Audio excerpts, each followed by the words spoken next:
इस वक्त वो लड़की जितनी ज्यादा सुंदर लग रही थी उतनी ही ज्यादा खतरनाक भी। उसके एक हर शब्द में नफरत साफ झलक रही थी। उस लड़की ने अपने सभी सिपाहियों को बता दिया था कि कपूर परिवार में किस किस जगह पर सिपाही तैनात है। कपूर परिवार के सभी सिपाहियों की लोकेशन देखने के बाद एक सिपाही बोला, मिस अवनी, कपूर परिवार में तो हमारे मुकाबले बहुत ज्यादा सिपाही तैनात है। उस सिपाही की हाँ में हाँ मिलाते हुए एक और सिपाही बोला, ये सही बोल रहा है। कपूर परिवार 7 राजसी परिवार में से एक है और उनके सिपाही भी कम ताकतवर नहीं होंगे। वो तो हमें देखते ही मार डालेंगे। वर्मा परिवार के पास पहुंचना तो बहुत दूर की बात है। उस लड़की का नाम अवनी था। उन सभी सिपाहियों की बात सुनकर अवनी के चेहरे पर कुटिल मुस्कुराहट आ गई थी। अवनी बोली, तुम्हें क्या लगता है मैं यहां पर ऐसे ही आ गई? बिलाल ने डार्क फील्ड वालों के साथ सौदा कर लिया है। बहुत जल्द डार्क फील्ड वाले कपूर परिवार पर हमला करेंगे और हम उन्हीं का फायदा उठाकर अंदर घुस जाएंगे।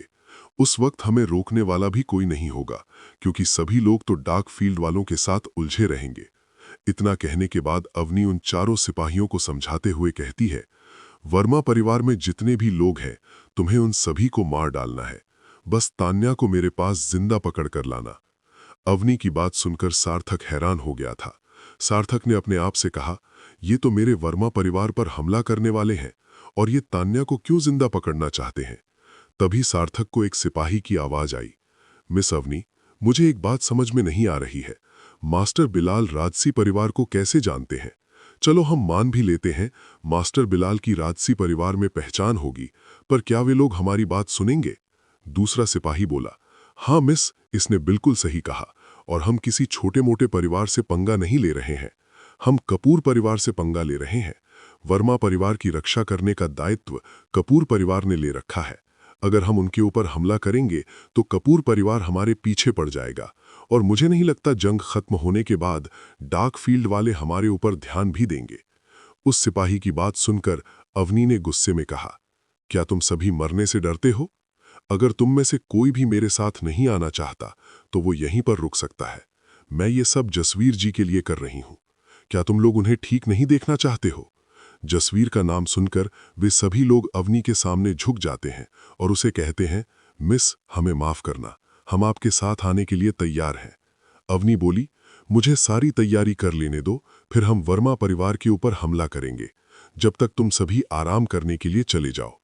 अवनी की बात सुनकर वे चारों सिपाही उस कमरे से बाहर चले जाते हैं, जहां उस कमरे के अंदर अवनी और एक छोटी लड़की रह जाती है। इधर सार्थक अपने कमरे से बाहर निकलता है और तेजी से अवनी के पास जाने लगता है। सार्थक ने अपने ईविल सोल को उसी जगह पर छोड़ रखा था और वह अभी भी उनके ऊपर नजर रखे हुए था।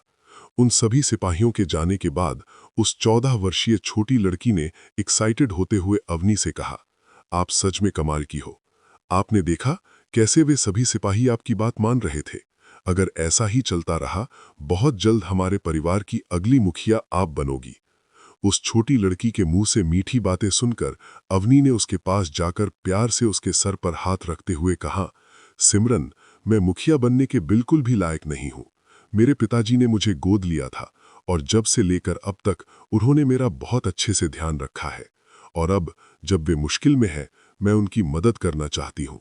उनकी बीमारी को सिर्फ वर्मा परिवार का पुश्तैनी खजाना ही ठीक कर सकता है और मुझे वो खजाना चाहिए। सिमरन बोली, आप चिंता मत कीजिए, आपको वो खजाना जरूर मिलेगा। अभी वे दोनों बात ही कर रहे थे, तभी उन दोनों को खिड़की खुलने की आवाज आई। जब वे दोनों उस तरफ देखते हैं, उन्हें अपने सामने सार्थक दिखाई देता है। सार्थक के चेहरे पर हल्की मुस्कुराहट थी और वो धीरे धीरे उन दोनों के पास आ रहा था। सार्थक बोला, तेरे अंदर बहुत ज्यादा हिम्मत है जो तू कपूर परिवार से पंगा लेने के बारे में सोच रही है। किसी अनजान व्यक्ति को अपने कमरे में मौजूद देखकर अवनी सतर्क हो जाती है और वो सार्थक से पूछती है, कौन हो तुम और यहां पर क्या करने के लिए आए हो? सार्थक बोला, मैं तो यहां पर तेरे साथ बात करने के लिए आया था। ये जगह सही नहीं है, चलो मैं तुम्हें अपने घर लेकर चलता हूं। अवनी बोली, मैंने पूछा कौन हो तुम? ओह, मुझे माफ करना, मैं तो अपने बारे में बताना ही भूल गया। मैं वर्मा परिवार का सलाहकार हूं और मेरा नाम सार्थक है। वर्मा परिवार का नाम सुनकर अवनी का गुस्सा अचानक से बढ़ गया था और वो सार्थक को मारने के इरादे से देख रही थी। अवनी अपने हाथ को ऊपर उठाती है और फिर देखते ही देखते अवनी के हाथ में आग का गोला तैयार हो जाता है। अवनी बोली, तूने मुझे अपने परिवार के बारे में बात कर बहुत बड़ी गलती की है। अब तू मरने वाला है। अवनी के हाथ में आग का गोला देखकर सार्थक के भाव बिल्कुल भी नहीं बदले थे। उसकी आंख समुद्र की तरह बिल्कुल शांत थी और चेहरे पर किसी को भी डरा देने वाली हल्की मुस्कुराहट। सार्थक बोला, तेरी मार्शल आर्ट तो बहुत ज्यादा अच्छी है, जो तेरी एनर्जी को आग में बदल देती है, पर अफसोस तू मेरे सामने नहीं टिक पाएगी, क्योंकि मेरे पास ईविल सोल है।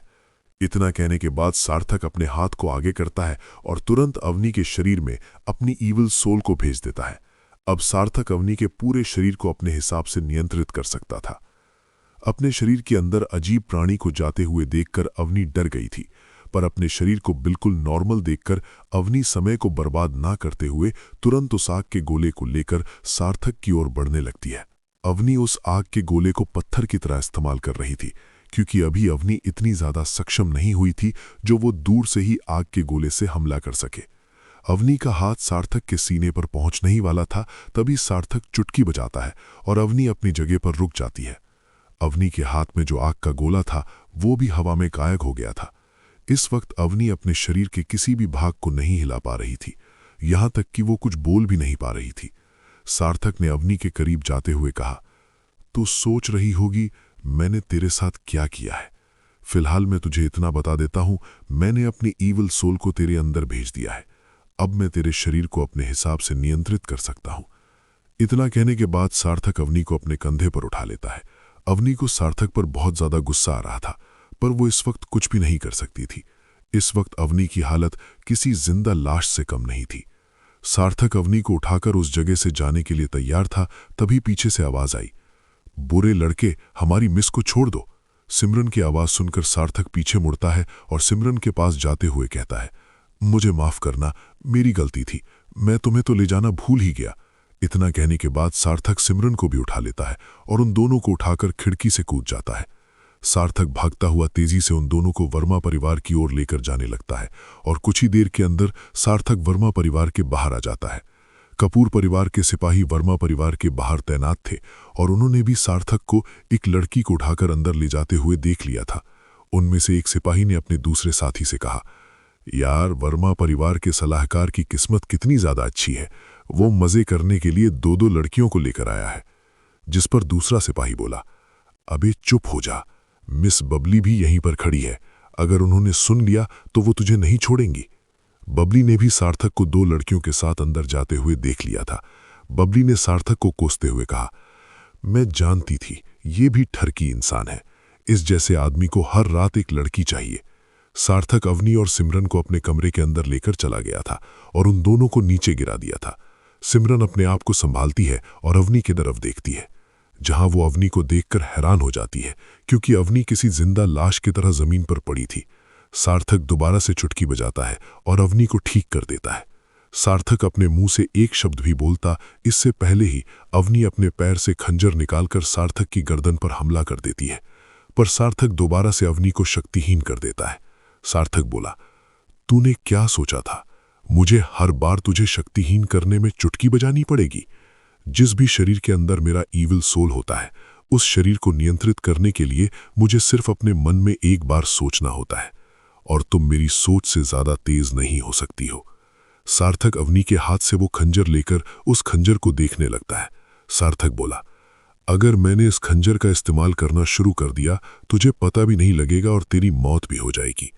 इतना कहने के बाद सार्थक अवनी के बहुत ज्यादा करीब चला जाता है और उससे कहता है, मैं तुझे यहां पर कुछ पूछने के लिए लेकर आया हूं, तू मेरे सवाल का सही सही जवाब दे और मैं तुझे यहां से जाने दूंगा।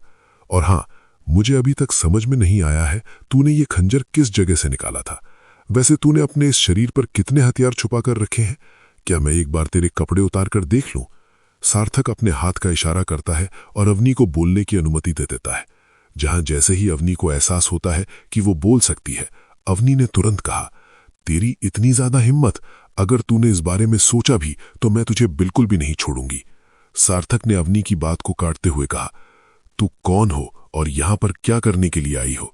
सार्थक की बात सुनकर अवनी बिल्कुल चुप हो जाती है और अपने मुंह को दूसरी तरफ कर लेती है।